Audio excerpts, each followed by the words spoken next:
South ఇండియాలోనే అతి తక్కువ ధరలకే నాణ్యమైన రత్నాలని అందించే ఏకైక సంస్థ 6JVR.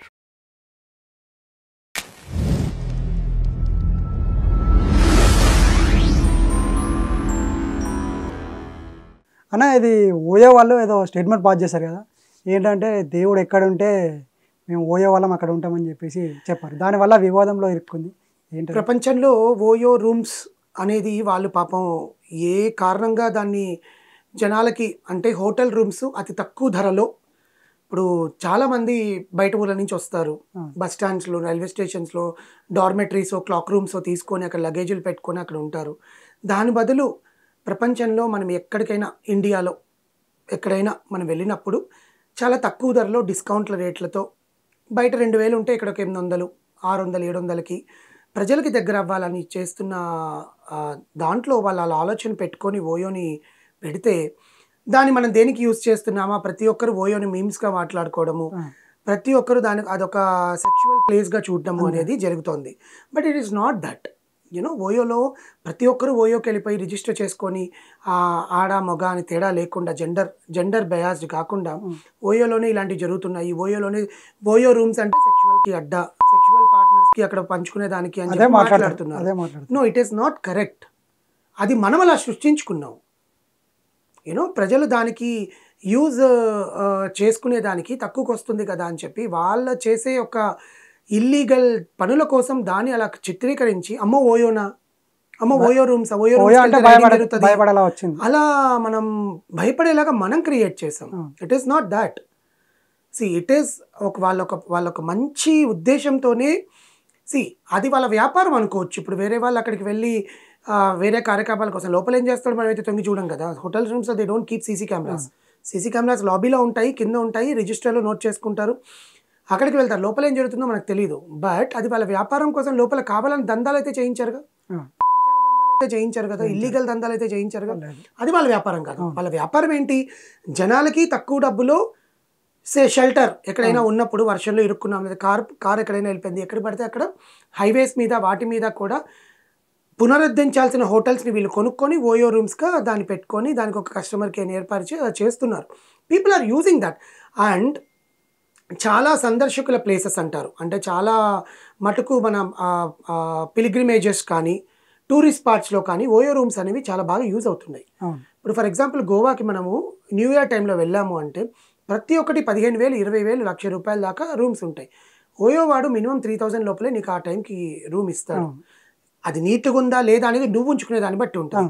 నువ్వు నీట్గా ఉంచితే అవతల వాడుకు క్లీన్ చేయడం అనేది నీట్గా ఉంటుంది. వాళ్ళ మెయింటెనెన్స్ ఎలా ఉంటుందో పక్కన పెట్టండి. మెయింటెనెన్స్ కూడా చాలా దారుణంగా ఉంది అంటున్నారు కాబట్టి because the staff is not perfect. ఇన్ని విస్తరించేసరికి వాళ్ళు కరెక్ట్గా దాన్ని డీల్ చేయడం అనేది కష్టమవుతుంది. సో కానీ they are maintaining good in some places. పిలిగ్రిమేజెస్లో ఖచ్చితంగా నీట్గానే ఉంటాయి. ఇప్పుడు షిరిడీకి వెళ్ళినా బాగానే ఉంటాయి. తిరుమలలో ఎలాగో అలాంటివి ఉండవు కాబట్టి షిరిడి మన అటు సైడ్ మహారాష్ట్ర సైడ్ ఎటు వెళ్ళినా కూడా ప్లస్ శ్రీశైలం అటు వెళ్ళినా కూడా ఉన్నాయి, కొన్ని నీట్గా మెయింటైన్ చేస్తున్నారు.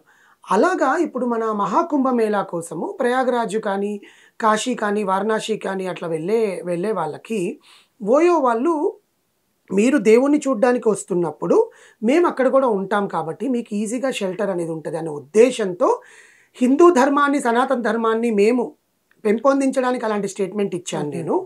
అంతేకాని హిందూ సనాతన ధర్మాన్ని నేను కించపరిచేటట్టుగా కానీ వాళ్ళ మనోభావాలను దెబ్బతీసేటట్టుగా నేను ఇవ్వలేదు అని స్టేట్మెంట్. అది వాళ్ళ ప్రమోషన్లో భాగం. తీసుకునే దాన్ని బట్టి ఉంటుంది బాస్. దేవుడు ఎక్కడ ఉంటాడో మేము కూడా అక్కడే ఉంటామంటే నువ్వు కదా లోపలికి వెళ్ళి అలాంటి పనులన్నీ చేస్తున్నావు. వాళ్ళు చేయమని చెప్పలేదే.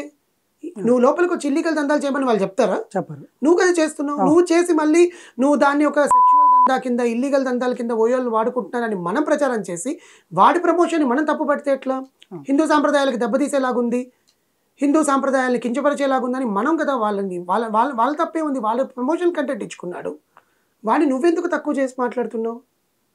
అందుకని వాడు పాపం నిజంగానే క్లారిటీ ఇచ్చాడు.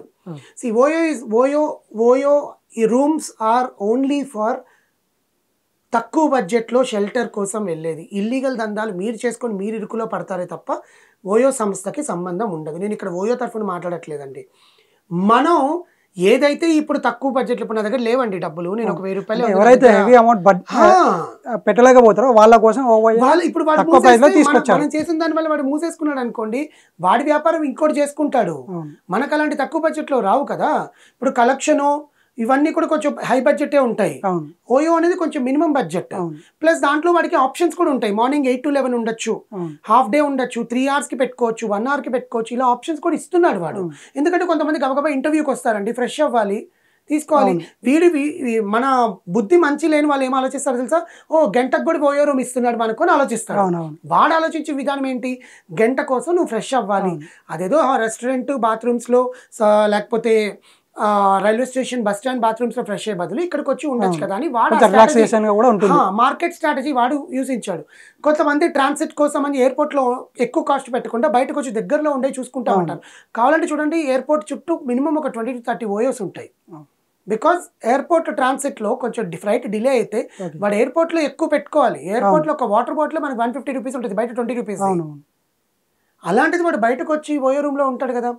మన మైండ్ సెట్స్ బాగాలేక మనం తప్పుడు ఉద్దేశాలతో ఆలోచించుకొని గంటకు వాడు ఓయో రూమ్ ఇస్తున్నాడు అని చెప్పి మనం చెడగొట్టుకుంటున్నామే తప్ప అలాంటి అవకాశాలని దే ఆర్ నాట్ డూయింగ్ ఎనీదండి. వాళ్ళ ప్రమోషనల్ కంటెంట్ కోసం వాళ్ళు ఇచ్చారు. ఆయనేమి హిందూ ధర్మాన్ని కానీ, హిందూ ధర్మం మనం ముందు సక్రమంగా పాటిస్తే వేరే వాళ్ళని నిందించుకోవచ్చు. సో ఆ 1 hour కూడా ఎలా అంటే ఎవరైనా ఇంటర్వ్యూకి వస్తారు అవుట్ ఆఫ్ నుంచి, సో వాళ్ళు జర్నీ చేశారు కాబట్టి ఫేస్ అంతా ఖరాబ్ అయితే ఫ్రెష్ అప్ అవడం కోసం అనేసి ఆ విధంగా పెట్టారు. అంతేగాని దాన్ని నువ్వు ఎలా యూజ్ చేసుకుంటావు అనేది నీ మైండ్ సెట్తో డిపెండ్ అయి ఉంటుంది. కానీ వాడిని నిందించడం తప్పు.